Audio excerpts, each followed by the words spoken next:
Hello mga kasilok! McDo naman tayo ngayon! Ayan. Baka naman McDo Mas malaki ang manok ng McDo kaysa sa Jollibee. Mas mahal nga lang, pero malaki. Tingnan nyo Oh, ang laki, di ba?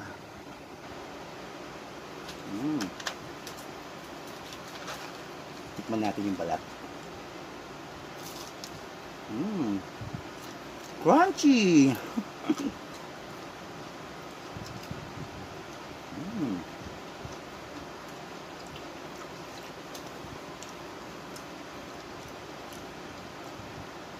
Sarap. Tara, kain tayo. Bye for now.